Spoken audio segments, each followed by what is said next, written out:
commençons très fort puisque nous accueillons Valérie Masson-Delmotte. Bonjour, bonjour madame. Est-ce que vous m'entendez? Bonjour, je vous entends très bien et vous-même? Merci beaucoup d'avoir accepté de participer à cette conférence. Nous sommes très honorés. Donc Valérie Masson-Delmotte est directrice de recherche au CEA et coprésidente du groupe numéro 1 du GIEC de 2015 à 2023. Elle fait partie des 100 personnes les plus influentes du monde en 2022, selon le magazine Time. Elle est diplômée de l'École centrale de Paris. À vous, Valérie, vous intervenez, vous démarrez. Merci beaucoup. Donc, merci pour votre invitation à vous, Janie, et puis à Nathalie Ilmy. Et puis, merci également de m'accueillir virtuellement sur le campus Pierre Lafitte. Je suis désolée de ne pas pouvoir être avec vous ce matin. La technologie permet de le faire à distance. Et donc, je veux souligner les enjeux de transformation liés aux interactions entre le changement climatique, l'océan, la vie marine. Et je démarre avec cette figure du rapport de synthèse du GIEC de l'année dernière, avec cet indicateur couramment utilisé de l'état du climat, la température à la surface de la Terre, donc qui a augmenté maintenant jusqu'à la dernière décennie du fait de l'influence humaine de 1,2 degré. Et ce que l'on voit aussi, c'est qu'en fonction des émissions de gaz à effet de serre à venir, eh bien sûr, il faut anticiper les multiples caractéristiques d'un climat qui va continuer à changer jusqu'à ce qu'on atteigne la neutralité carbone, au moins au cours des prochaines décennies. Et ensuite, l'ampleur des changements à venir va bien sûr notamment affecter l'océan, la vie marine, et puis les personnes, les communautés qui en dépendent, avec l'importance des actions qui peuvent être portées. C'est pour ça que je souligne ces enjeux de transformation. Et Madame la maire en a témoigné. Nous sommes avec une action pour le climat qui monte en puissance, une baisse régulière des émissions de gaz à effet de serre en France, en Europe et dans une vingtaine de pays. Des politiques publiques qui ont permis d'éviter des milliards de tonnes d'émissions de gaz à effet de serre chaque année, notamment en s'appuyant sur de l'innovation, de l'efficacité, un ralentissement de la déforestation nette. On a également des progrès de l'adaptation, de sa mise en œuvre, mais ça n'est pas encore à l'échelle. C'est pour cela qu'on voit des impacts qui s'aggravent et le rythme et l'ampleur de ce qui est actuellement mis en œuvre reste encore insuffisant. Et on le voit tout de suite quand on regarde les émissions de gaz à effet de serre dans le monde. 70% de tous les gaz à effet de serre ramenés en équivalent CO2 sur 100 ans sont dus aux énergies fossiles, avec un rôle déterminant des émissions de dioxyde de carbone issues des énergies fossiles. Et vous voyez donc une augmentation depuis la révolution industrielle de ces émissions, avec des signaux encourageants sur les dernières années, où on est plutôt sur une stagnation des émissions de CO2 dues aux énergies fossiles. Et je veux souligner le rôle de l'océan, puisque sur les 40 milliards de tonnes de CO2 qu'on met dans l'atmosphère chaque année par la combustion des énergies fossiles et la déforestation, on en a un peu plus de la moitié qui s'accumule dans l'atmosphère. Cet effet cumulatif est particulièrement important pour le climat. La végétation et les sols en reprennent environ 30%, et environ un quart rentre dans l'océan, ce qui contribue à son acidification, qui est un facteur de stress sur les écosystèmes et la vie marine. Et on voit également qu'à horizon de cette décennie, les engagements des différents pays, les engagements de la COP28 pourraient permettre d'enclencher le début d'une baisse des émissions mondiales de dioxyde de carbone si les engagements sont tenus et avec une possibilité d'aller plus vite et notamment en s'appuyant sur l'ensemble des volets d'action, la protection des écosystèmes et leur capacité à stocker du carbone, notre demande, l'efficacité et la sobriété, et puis le volet qui porte sur l'innovation technologique.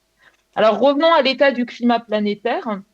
Vous avez là la réactualisation jusque fin 2023 du niveau de réchauffement planétaire, avec une année 2023 record parce que aux tendances dues à l'influence humaine, sur la dernière décennie, 1,2 degré de réchauffement observé par rapport à la fin du 19e siècle, c'est égal à l'estimation de l'influence humaine sur le climat.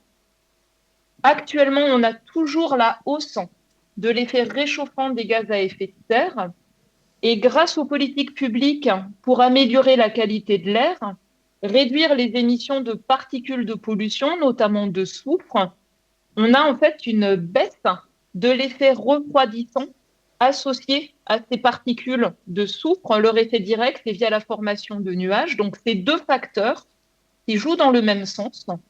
Et enfin, pour l'année 2023, ce record à 1,43 degré de réchauffement, notamment dû à la modulation par la variabilité spontanée du climat, un événement El Niño qui en fait joue dans le même sens que la tendance due à l'influence humaine et qui conduit à atteindre ce record.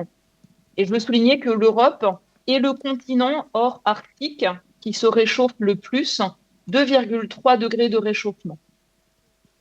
Quand on regarde l'accumulation de chaleur dans le système climatique, eh bien, plus de 90% de cette chaleur supplémentaire due à l'influence humaine sur le climat rentre dans l'océan.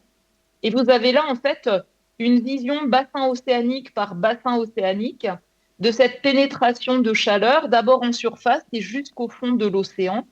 Le fait de pouvoir mesurer cette accumulation de chaleur dans l'océan, le suivi de l'océan, joue un rôle fondamental dans notre compréhension du fonctionnement du climat et nous a permis de boucler notre compréhension du bilan d'énergie mondiale et du bilan de niveau de la mer mondiale, puisque bien sûr l'expansion de l'océan conduit à la montée du niveau de la mer et à cela s'ajoute la fonte des glaciers, du Groenland, l'écoulement plus rapide de certains secteurs de l'Antarctique qui s'écoulent plus rapidement parce que le réchauffement de l'océan sape en fait les parties flottantes et conduit à un écoulement plus rapide de la glace accumulée à l'intérieur du continent. C'est d'ailleurs en fait la partie neige, glace continentale, qui est devenue dominante sur la montée du niveau de la mer, encore plus que la partie expansion de l'océan qui se réchauffe. Donc dans l'océan, on a un ensemble de caractéristiques, vagues de chaleur marine, plus fréquentes, plus intenses, plus longues, et la Méditerranée en a été un exemple spectaculaire ces derniers étés, mais aussi l'Atlantique du Nord, une acidification, un océan qui en fait a des eaux de surface qui sont plus chaudes, donc qui flottent davantage, qui plongent moins, un océan donc qui rentre moins d'oxygène, un ensemble de facteurs d'impact pour la vie marine. Et cette année, on vit le 4e épisode mondial de blanchissement de coraux. Un océan qui accumule plus de chaleur, plus vite, une contribution plus forte des glaciers du Groenland et de l'Antarctique. Cela conduit à une accélération du rythme de montée du niveau de la mer. Je vous ai montré la réactualisation par nos collègues de Toulouse, grâce aux mesures par satellite, du suivi de la montée du niveau de la mer au niveau planétaire. C'était 2 mm par an au XXe siècle et on est maintenant à un rythme sur la dernière décennie qui dépasse 4 mm par an. Et là, on voit vraiment une accélération de ce rythme. Au-dessus de la surface continentale, le réchauffement climatique dû aux activités humaines dope certains événements extrêmes, directement les extrêmes chauds et notamment autour de la Méditerranée. Il intensifie le fait que l'atmosphère plus chaude vide plus rapidement les sols et donc il transforme des épisodes de manque de précipitations en sécheresse agricole plus intense, notamment autour de la Méditerranée. On observe aussi un changement de circulation atmosphérique qui a tendance à diminuer la pluviométrie annuelle. Et enfin, une atmosphère plus chaude, elle peut contenir jusqu'à 7% de vapeur d'eau en plus par degré de réchauffement. Une conséquence directe du réchauffement, c'est l'intensification des épisodes de pluie extrême. Et lorsqu'on a des canicules marines, cela va entraîner une intensification plus forte des mouvements convectifs, des mouvements orageux. Ça renforce les phénomènes violents comme le derecho qu'on a connu en Corse. ou un orage très intense avec une grêle très intense à Barcelone, dont une étude récente montre qu'elle a été rendue plus possible parce qu'il y avait une canicule en Méditerranée. Et ces caractéristiques se présentent dans un contexte où la moitié de la population mondiale vit dans des contextes de vulnérabilité élevée au changement climatique. Cette partie de la population mondiale n'a quasiment pas contribué aux émissions historiques et actuelles de gaz à effet de serre. Et enfin, la moitié de la population mondiale fait face à de graves pénuries d'eau. L'intensification des sécheresses augmente bien sûr cette exposition.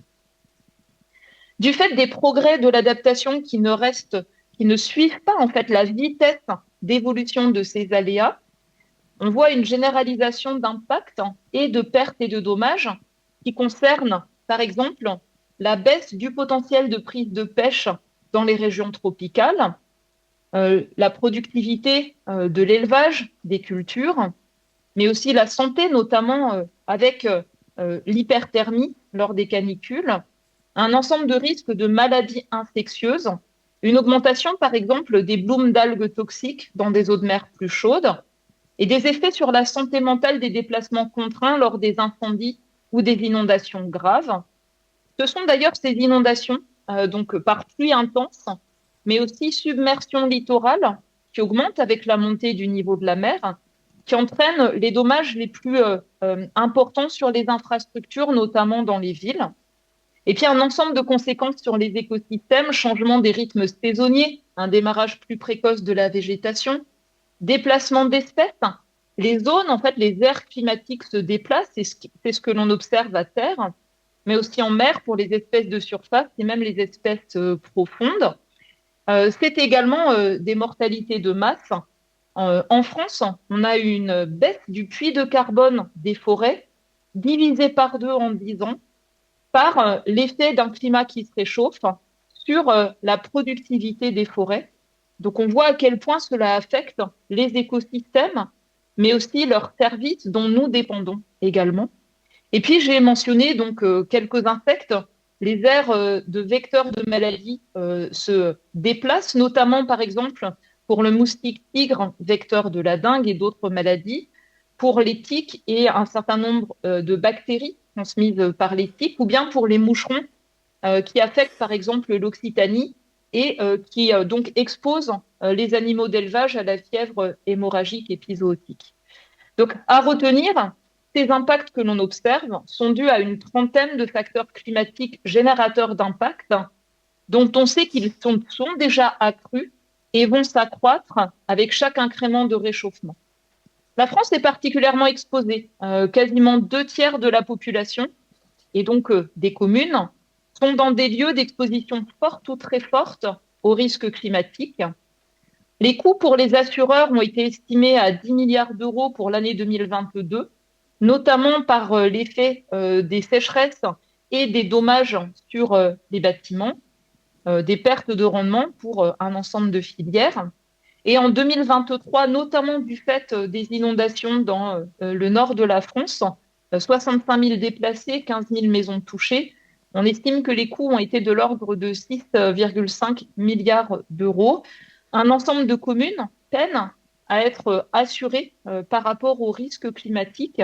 Et c'est de cette manière, bien sûr, que ça rentre également à l'angle des prises de décision économiques.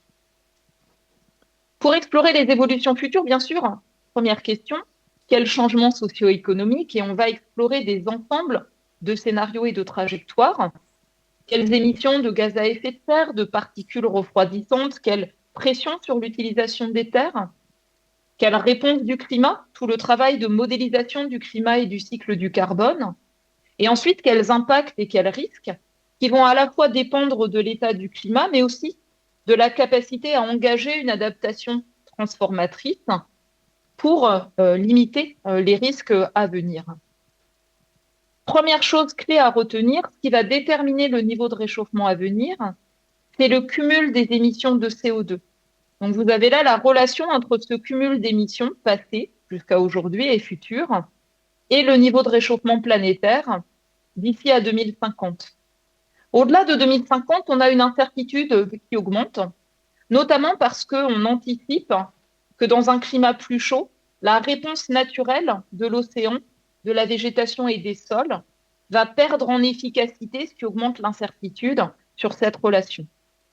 Et cela permet aussi de traduire des objectifs de limitation de réchauffement. L'accord de Paris vise à limiter le réchauffement largement sous 2 degrés et proche de 1,5 degré. Eh bien, on peut traduire ces cibles en marge de manœuvre qui nous reste. La marge de manœuvre qui nous reste pour limiter le réchauffement à 1,5 degré, réactualisée cette semaine, à partir de 2024, a été réduite de 60% par rapport à l'estimation pour l'année 2020. Et cette marge de manœuvre, si l'on voulait limiter le réchauffement à 1,5 degré, n'est plus que de 200 milliards de tonnes de CO2, c'est-à-dire 5 années d'émissions au niveau actuel. Donc on voit bien à quel point réduire fortement les émissions de gaz à effet de serre, c'est une condition clé pour pouvoir stabiliser le réchauffement le plus proche possible de ce niveau et largement sous 2 degrés. Si l'on regarde les trajectoires d'émissions de gaz à effet de serre, la plus plausible aujourd'hui, sur la base des politiques publiques en place, c'est une trajectoire de type orange, qu'on appelle intermédiaire, des émissions qui baissent dans les pays les plus riches, qui vont baisser en Chine, qui vont continuer à augmenter dans d'autres pays en développement, et donc, au total, au niveau planétaire, une forme de stagnation, quelques décennies avant une baisse lente. Une trajectoire de ce type-là, qu'est-ce que cela implique pour le réchauffement à venir? Cela implique des émissions cumulées de CO2 qui augmentent tout au long de ce siècle, et donc un climat qui dérive tout au long de ce siècle, qui dépasse 2 degrés d'ici 2050 et qui est proche de 2,5 degrés à 3 degrés en fin de siècle.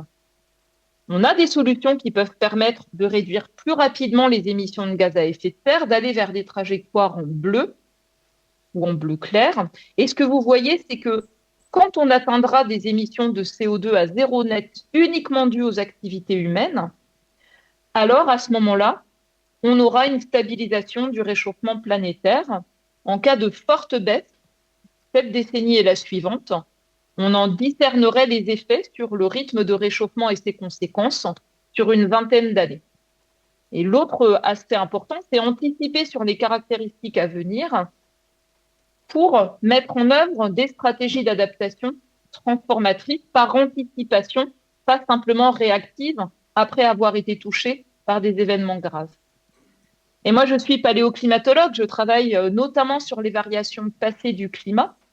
Vous avez là l'évolution géologique du climat de la Terre depuis 60 millions d'années, les grands cycles glaciaires interglaciaires du dernier million d'années.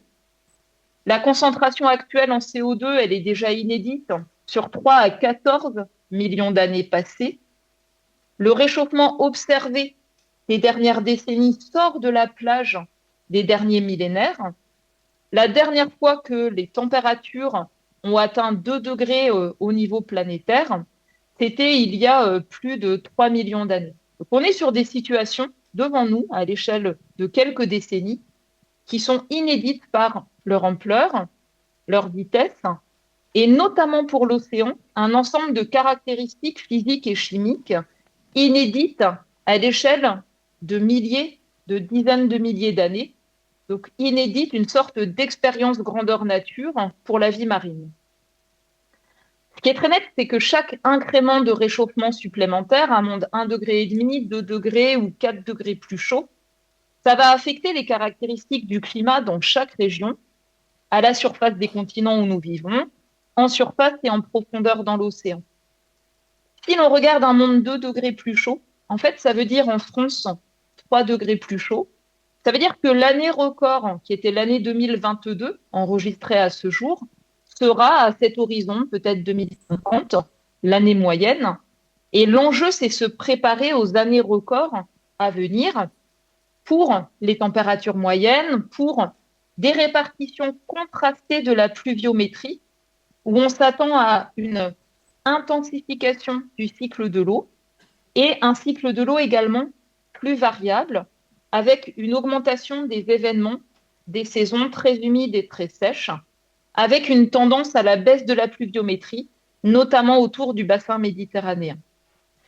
Si l'on regarde les événements extrêmes, On s'attend à une intensification des extrêmes chauds à mesure du réchauffement planétaire. On s'attend à une aridification dans les régions qui apparaissent au milieu en brun, notamment le pourtour de la Méditerranée ou l'Amazonie, l'Afrique du Sud. Et même dans les régions qui s'aridifient, on s'attend à une augmentation de l'intensité des pluies les plus extrêmes chaque année. Et donc l'enjeu, c'est anticiper des événements nouveaux qui se produisent à de nouveaux moments de l'année, de nouvelles combinaisons d'événements, par exemple submersion marine et plus extrême sur le continent, comment se protéger de l'intrusion d'eau de mer qui augmente avec la montée du niveau de la mer et de pluies plus intenses sur le continent. Et on voit bien que renforcer les digues n'est pas la seule manière de le penser.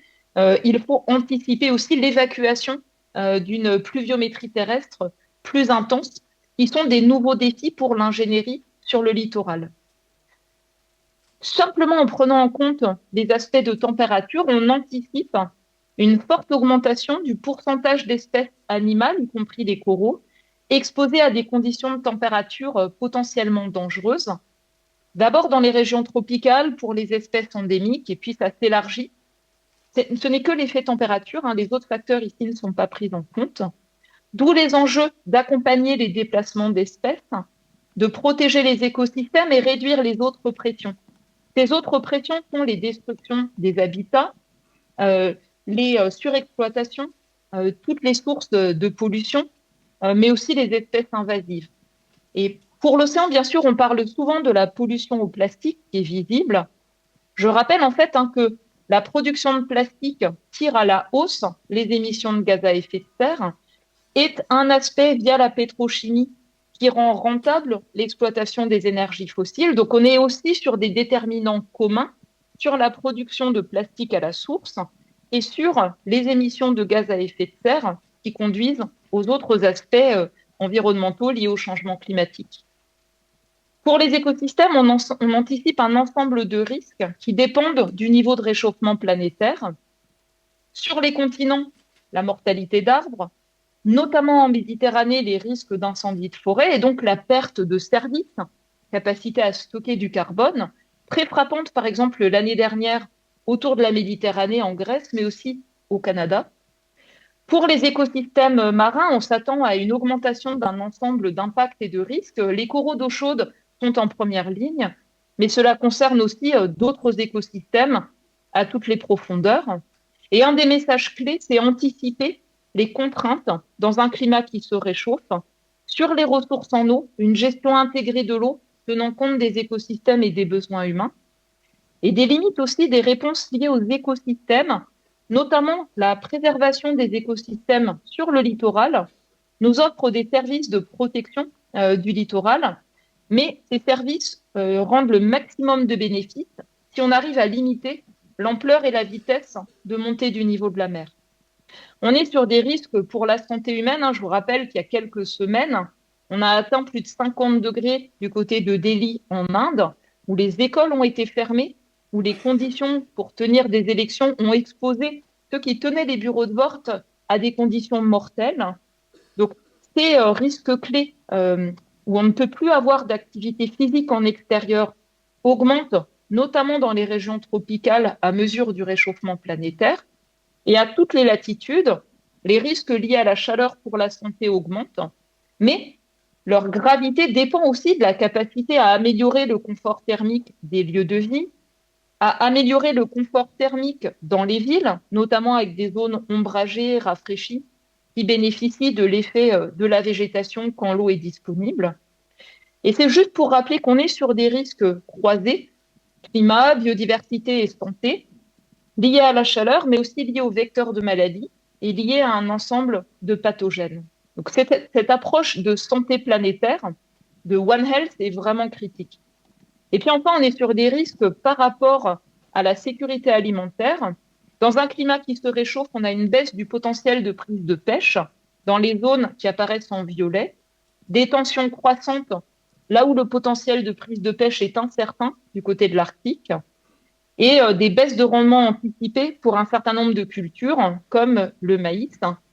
Donc on est sur des risques de plus en plus complexes difficiles à gérer qui vont jouer sur la productivité au travail avec la chaleur humide, qui vont jouer sur des facteurs d'insécurité alimentaire et de malnutrition, pour lesquels notamment les enfants, les femmes enceintes, sont particulièrement exposés.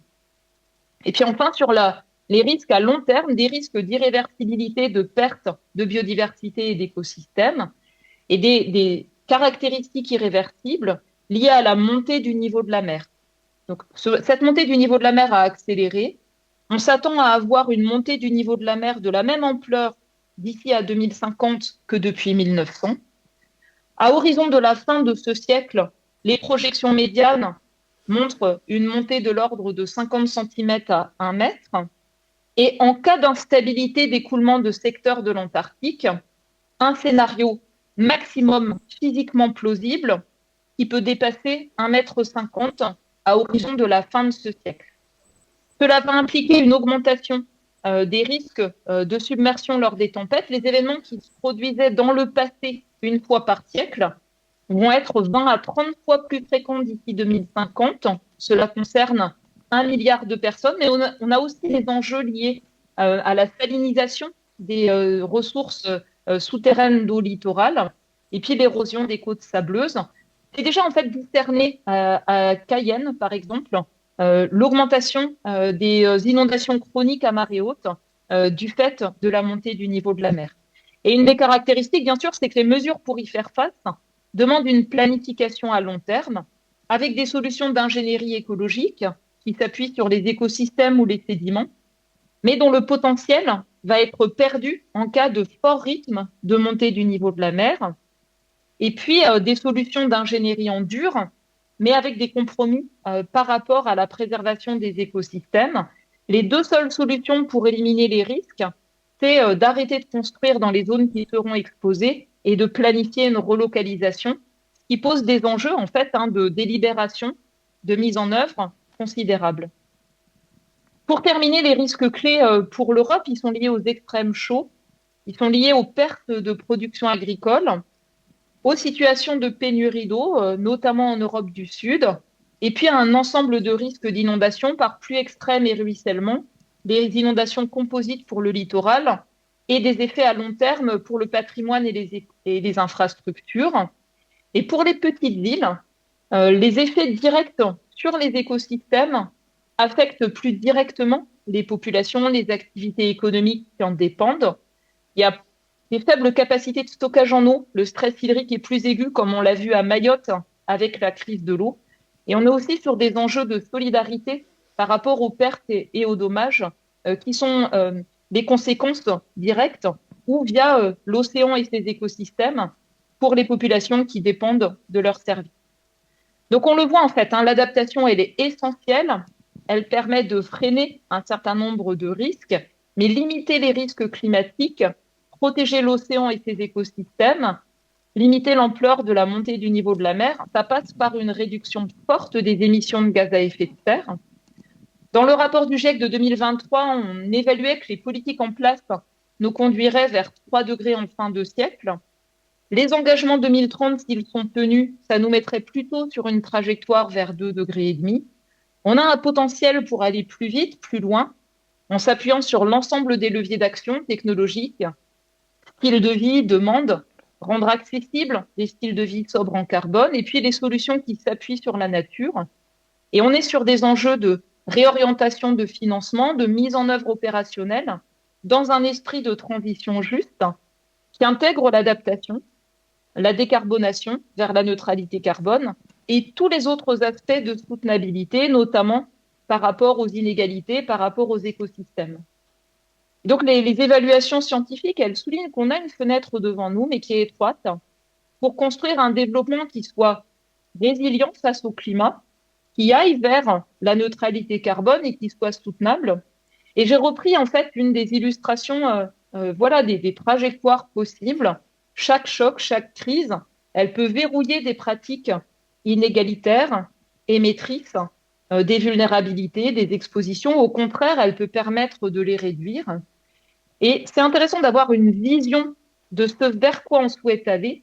On peut aller vers un océan extrêmement appauvri dans la vie marine, surexploité, des littoraux avec une érosion majeure et un ensemble de polluants qui affectent la vie marine, où on peut aller vers des écosystèmes littoraux préservés, renforcés, qui rendent des services, qui rendent agréable la vie sur le littoral, et des écosystèmes marins préservés qui contribuent au bien-être humain. Cela dépend des choix qui vont être faits.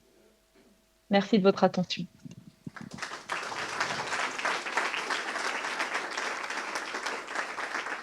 Valérie Masson-Delmotte, vous avez planté le décor brillamment. La situation est grave, mais pas désespérée. Voilà, donc on va essayer d'évoquer tout cela maintenant. Vous restez avec nous pour la table ronde qui va suivre, après la présentation de Nadia Messi, qui est directrice de The Transition Institute 1.5, un institut de recherche transdisciplinaire qui appuie des travaux de recherche en lien avec la transition du Centre de mathématiques appliquées, Mines Paris, PSL. Il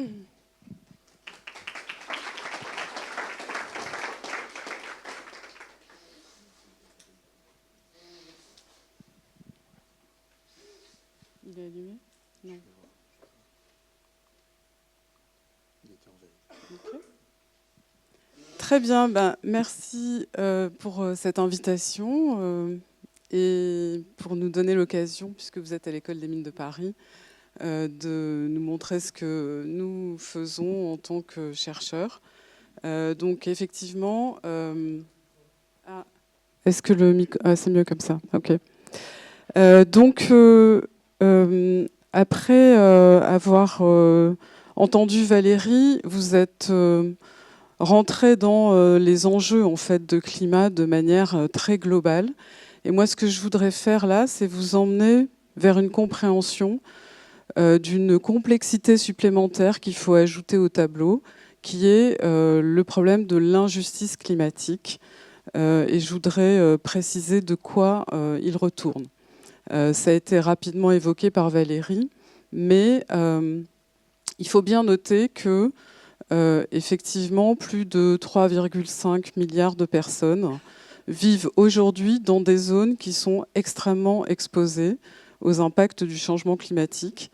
Et il se trouve que si on fait une corrélation entre la vulnérabilité et la fragilité de ces zones, vulnérabilité, c'est-à-dire possibilité d'avoir une réponse adaptée à ces impacts des changements climatiques, et fragilité, c'est-à-dire stabilité économique, stabilité politique, stabilité sociale, on voit que le croisement, et ça c'est du fait d'une injustice, va toucher des zones qui en réalité ne sont absolument pas responsables de la situation dans laquelle nous sommes. Alors juste un petit exemple sur la question de la vulnérabilité. Qu'est-ce que ça veut dire? Ça veut dire que si je prends le Bangladesh et si je prends la Hollande, qui sont deux pays qui sont extrêmement exposés aux submersions, vous imaginez bien que la Hollande, qui prête à la France des pompes extrêmement puissantes pour pouvoir résoudre les problèmes que nous avons dans le Nord depuis maintenant plusieurs mois, va avoir une possibilité de faire face à ces questions pour sa population de manière beaucoup plus adéquate.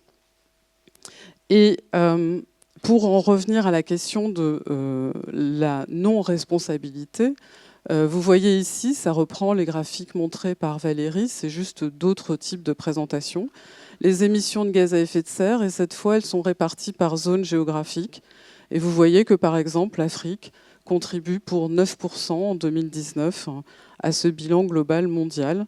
Et vous avez vu dans le graphique précédent que c'était l'Afrique et l'Asie du Sud qui étaient les zones les plus impactées.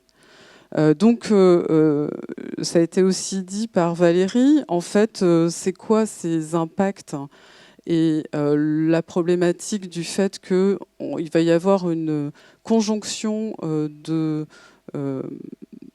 d'événements qui vont finalement faire en sorte qu'on va se retrouver dans des situations extrêmement problématiques, c'est que quand on pense réchauffement, on va le penser éventuellement pour des questions de sécheresse, des questions de productivité agricole, mais ça impacte aussi les humains. Et New Delhi a expérimenté, comme elle l'a dit, des températures qui ont mené à plusieurs dizaines de morts dans les assesseurs des bureaux de vote. Donc on est dans quelque chose d'extrêmement concret en réalité.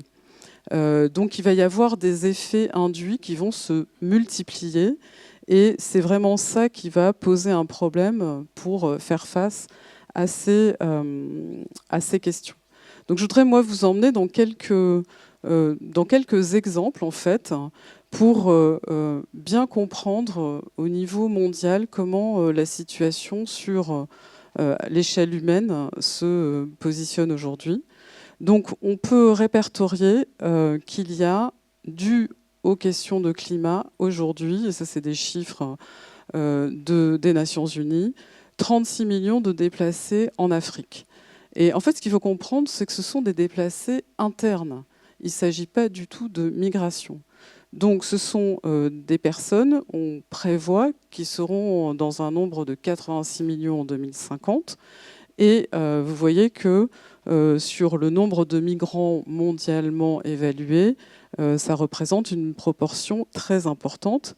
Et il est aussi noté que seulement 19% de ces personnes se rendraient dans les pays de l'OCDE. Donc on a une interprétation qui est, je pense, assez mauvaise sur la question de cette gestion des flux en interne. Alors je vais prendre l'exemple du Sénégal, dans lequel on a aujourd'hui des enjeux d'adaptation qui sont extrêmement importants, dus à l'ensemble des phénomènes de submersion des côtes, de sécheresse, d'inondation dans les pôles urbains, et avec des conditions de développement qui se posent aujourd'hui puisque la population est en train de croître, qu'elle est très concentrée dans certaines zones. On va compter un tiers de la population de ce pays qui se concentre dans la presqu'île de Dakar, avec 70% de l'activité économique, donc des enjeux de développement qui vont s'associer à ces questions d'adaptation. Et en fait, il va y avoir des conséquences qui sont des conséquences aussi culturelles et des conséquences dans les modes de vie. Quand on parle de submersion côtière, en fait, ce qu'il faut imaginer, c'est qu'il y a des populations entières qui ont des rapports à la mer, qui sont des rapports économiques, mais aussi des rapports très ancestraux. Et donc, ce fait complexifie la problématique des déplacements. Donc, les déplacements vont avoir lieu soit en interne, et ça, je vais y revenir avec la question du Sahel, soit en externe, où aujourd'hui, on a compté pendant la période un peu compliquée du Sénégal autour des élections présidentielles, une migration record où, en fait, les pêcheurs partent avec leurs bateaux aux îles Canaries. Donc il y a à la fois l'outil économique qui s'en va avec les populations et donc des ressources qui se raréfient encore plus. Alors il y a des enjeux d'adaptation sur les questions de désertification qui ne sont pas encore bien appréhendées aujourd'hui, puisque vous avez sans doute entendu parler de cette fameuse muraille verte, dont les réalisations et les bénéfices sont aujourd'hui encore controversés. Donc, dans ces réponses migratoires au changement climatique, en fait, vous en avez de deux sortes. La première réponse, c'est une réponse à un événement extrême, où une zone va être complètement dévastée et où les populations vont devoir se déplacer d'une manière, entre guillemets, très rapide. Et puis, vous avez ces migrations qui sont dues à des modifications plus lentes du contexte de vie avec, donc, on l'a dit, des renforcements de précipitations, des températures qui se réchauffent et de la désertification, des submersions côtières, etc.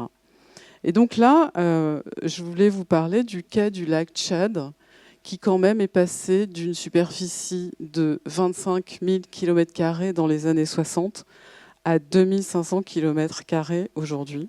Donc une ressource qui permettait la vie de toutes les populations qui étaient autour de cette zone et qui, donc avec sa diminution, va se retrouver confrontée aussi à ces déplacements de population dont je parlais.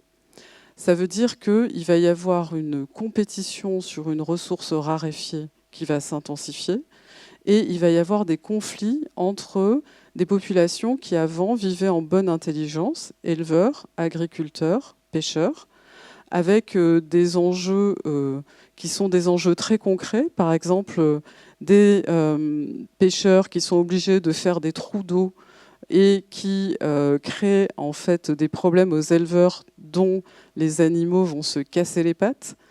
Et alors sur cette misère, qu'est-ce qui va se greffer? Forcément, les conflits avec Boko Haram qui recrute dans la région sur la misère humaine et qui va donc pourvoir un revenu économique à des gens qui traditionnellement vivaient complètement différemment. Donc vous voyez que dans la naissance des conflits, ou l'entretien, on va dire, des conflits, les changements climatiques vont avoir un rôle qui devient de plus en plus important. En fait, c'est ça, c'est là où je voulais vous emmener, c'est-à-dire l'idée de comprendre que, au-delà de l'impact un peu direct qu'on peut mesurer, il va y avoir des effets rebonds et des effets en cascade qui vont nous emmener très loin sur la situation dans laquelle on est. Il n'y a pas que les dommages, il y a les questions de maintien de la paix et il y a les questions de stabilité. Donc pour pousser un peu cette discussion sur l'injustice, je voudrais aussi vous montrer ces enjeux de responsabilité. Donc dans le rapport du GIEC, on fait une évaluation de tout un tas d'indicateurs. Et là, ce que vous voyez, c'est en fait l'empreinte carbone, donc donnée par quartile en jaune et en moyenne en rouge pour les pays qui sont classés par revenus par habitant. Et donc vous voyez que ici on est en bas du tableau, on a les 36 pays qui sont des pays africains, avec une empreinte carbone qui est autour de 1, parfois qui monte un peu plus. Et puis je vous l'ai remis dans le contexte du tableau global, où vous voyez qu'on va monter. Alors vous voyez les points bleus en haut, c'est les quintiles pour les pays de l'OCDE, et où la moyenne va bien sûr se déplacer complètement par rapport au bas du tableau. Ça nous amène à ce chiffre, qui est donc un chiffre qui a été donné avec une confiance forte dans les résultats du rapport du GIEC, qui dit que 10% de la population la plus riche contribue à la moitié, à peu près, des émissions mondiales. Et quand on dit la population la plus riche, il faut bien comprendre que c'est vous et que c'est moi, au niveau mondial. Alors, donc, pour enfoncer le clou, on va dire, là, il y a aussi une comptabilité qui est assez importante pour les pays du Sud global, qui est la comptabilité historique des émissions de gaz à effet de serre.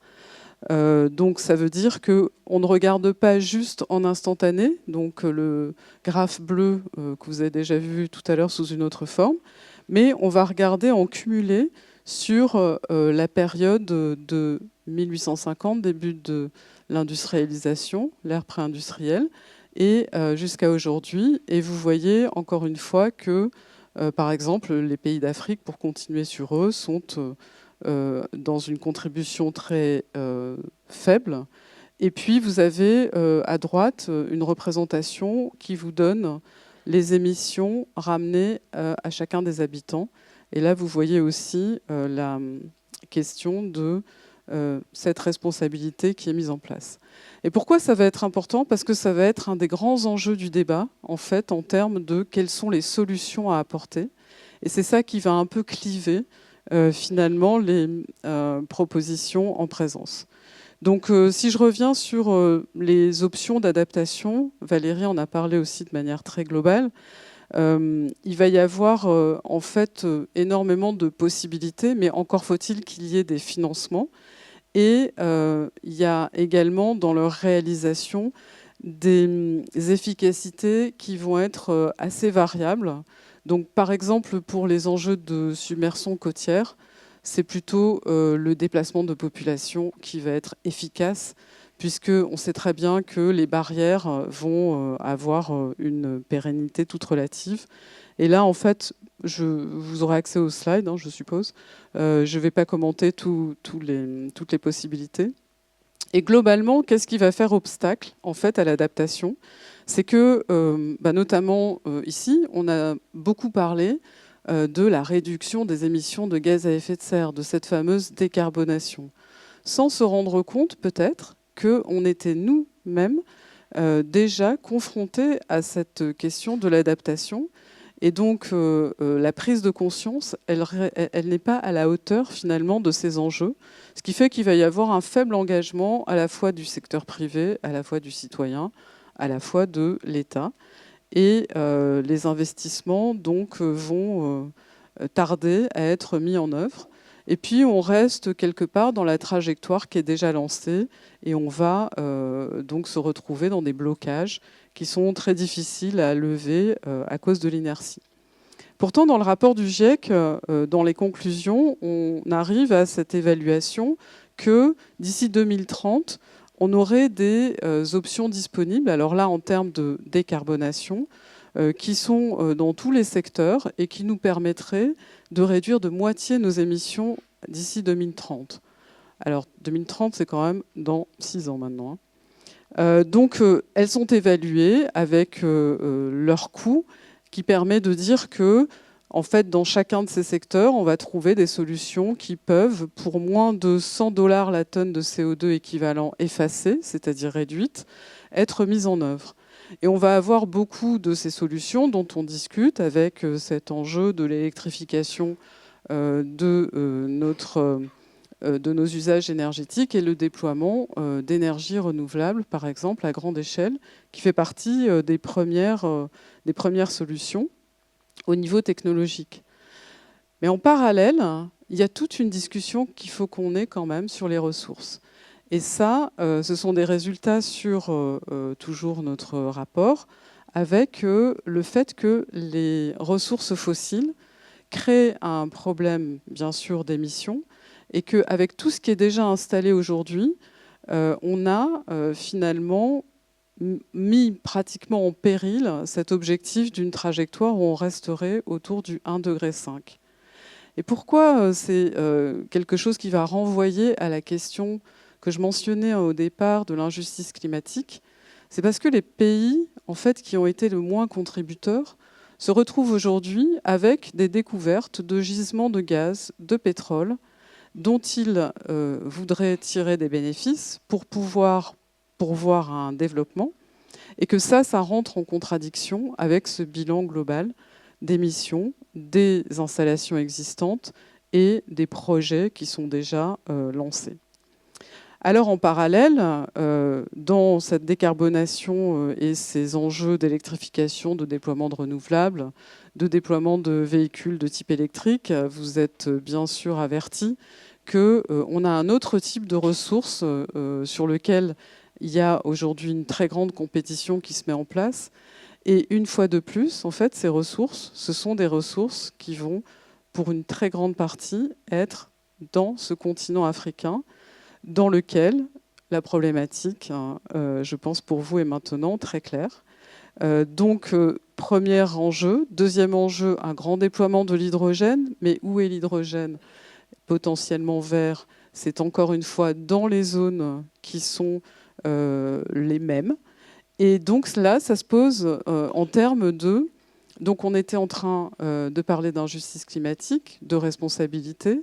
Et finalement, le grand plan de solutions qui est mis en œuvre par ceux qui ont été les plus grands contributeurs est encore une fois un plan qui, semblerait-il, pourrait aller se servir de ressources des pays qui sont les moins contributeurs et dont la question du développement est encore entière aujourd'hui. Alors, quels enseignements tirer de tous ces éléments? Mais en fait, et ça rejoint une discussion que je n'ai pas le temps d'avoir avec vous sur les enjeux liés à nos modes de vie, c'est qu'il y a sans doute à remettre en cause les sociétés modernes et leurs modèles de développement qui finalement nous ont conduits à un état de réchauffement qui n'est pas compatible avec une préservation des équilibres environnementaux dont nous avons besoin pour nous maintenir en vie. Et il y a peut-être donc une autre réflexion à mener qui est celle d'un retour vers ce qu'on pourrait considérer comme l'inappropriable, donc avec l'idée qu'il y a des éléments qui sont des éléments sur lesquels il faut arrêter sans doute de mettre des enjeux de business, des enjeux d'influence, des enjeux de compétition, et avoir une approche dans laquelle on préserve la nature. Il y a un nouveau droit qui est en train d'émerger, qui est le droit de la nature, où un fleuve, un arbre peuvent avoir leur propre potentialité à se défendre. Et pour réfléchir à tout ça, en fait, ce qu'il faut mettre en œuvre, c'est non plus des approches silotées et des approches sectorielles, mais des approches qui prennent en compte en fait tous les enjeux. Et c'est pour ça que je vous parlais au démarrage d'une grande complexité. Donc, dans cette perspective, et en réponse finalement à l'injonction du GIEC qui est rappelée dans cette journée aujourd'hui sur le fait que c'est dans la prochaine décennie qu'il nous faut agir, eh ben, à l'École des mines de Paris, on a mis en place une proposition d'une vision transdisciplinaire qui est ce fameux Transition Institute que j'ai lancé donc il y a 2 ans et qui permet en fait d'avoir une réflexion systémique et holistique dans lesquelles notre mot d'ordre, c'est que les solutions des uns ne deviennent pas les problèmes des autres. Et donc, on a eu énormément de réalisations, mais je ne veux pas prendre du temps pour en parler. Je pense qu'on pourra répondre à vos questions à ce sujet à la pause ou pendant le débat-discussion. Voilà. Je vous remercie pour votre attention.